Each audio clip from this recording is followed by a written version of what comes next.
I love the fact that you have fire and heat and violence. I mean, really, it's organized, educated violence, and on the tail end is something beautiful. That to me is awesome. So it's a duality, it's a contrast, and I think that's something I love about metal, because the process is violent and difficult and hot, and the product at the end is cold and beautiful and often elegant and organic. It's something that's brutal like a hammer stroke and seems inefficient, and yet you'll have a sword edge that can cut through silk.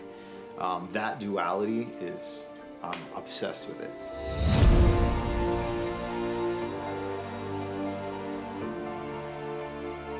I'm a blacksmith with a concentration in architectural, looking to be a swordsmith. That's what I do. That's what I am. So I actually grew up in New Jersey. I kind of grew up in the woods, really. We lived in this town called Kinnelon, which was probably about 40 minutes outside of New York. So we were able to get to New York and see the city, but really I grew up in the woods. So running, jumping, climbing trees, that whole thing was my childhood.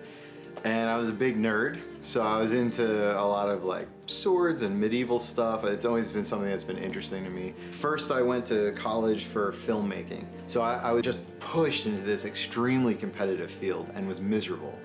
And that was kind of my first existential crisis. What do I do? Well, all right, maybe I want to be a writer. That's creative, I like to write. So I went through different degrees trying to find out how I make a living. After several degrees of being unhappy and getting a college degree as a graphic designer and being miserable doing that, I finally had a clicking moment of, look, Mom and Dad, I'm failing here and I don't know why. I think there's a sculpture degree at this local college. It was Ramapo College in New Jersey. They deal with metal. It's really difficult, but I want to do it. And that's when I learned how to weld. I learned how to turn the sculptures I like to make out of clay into metal. And then after that degree, I had a period of being lost, not knowing what to do with it. So I got a job at a pharmaceutical printing company as a manager. I was good with people. I was good as a leader. As I was doing that, I'd come home 2 or 3 times a week, drive 2 hours south after a 10-hour day, and learn from these blacksmiths in South Jersey. They're not very competent smiths in retrospect, but they taught me the basics and the foundation. And it proved to me, if after a 10-hour day, I was willing to drive 2 hours and then spend another 2 hours with these old guys in a barn, it's something that meant a lot to me. And I just got better and better on my own until I bullshitted my way into this really big company, Les Métalliers Chepenois, French company. They were formed here in the 80s after they redid the torch for the Statue of Liberty, and that was their foundation. And I had gone in and said I was a master welder, which I definitely was not. I was a damn good MIG welder, but that was it. So if any welder who knows me now heard me say that then, they'd kill me. But I had an opportunity and I said, I'm never gonna get this. Let me show them how hard I can work, and hopefully that will allow them to accept me, because I know that these guys who work here have forgotten more than I'll ever know. That's how deep their knowledge of the craft is. Every project that was too much for me, which was every project, because I've never done it. I've never done it ever. So they'd be like, okay, you can do this, right? The answer is, no, I can't do this. The reality is I'm gonna try though, and I'm gonna fail at this part, and I'm gonna screw up that part, and as long as you tolerate me and understand I'm trying, we're good, and they did. So I owe a lot to that company, because they saw me grow at their expense.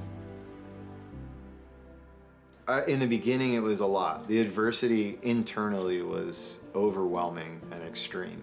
Everyone who's successful and accomplishes anything in their life does not seek comfort. In whatever it is you do and are passionate about, whether it's a job or a hobby, you have to put yourself in very uncomfortable circumstances to get better at what you do. And with that comes self-doubt, comes failure, comes injury sometimes. Like, it's all part of it. With every project I stumbled on and had difficulty with and things like that, it was a little bit of proof of like, no, I can do this. If I did that, I can do this.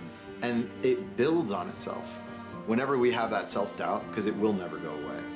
I don't know if it's as an artist or just an ambitious person, it will never go away. And it's probably the biggest struggle we face, is an internal doubt.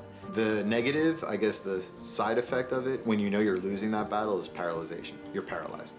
You can't do anything, you're not taking chances you should.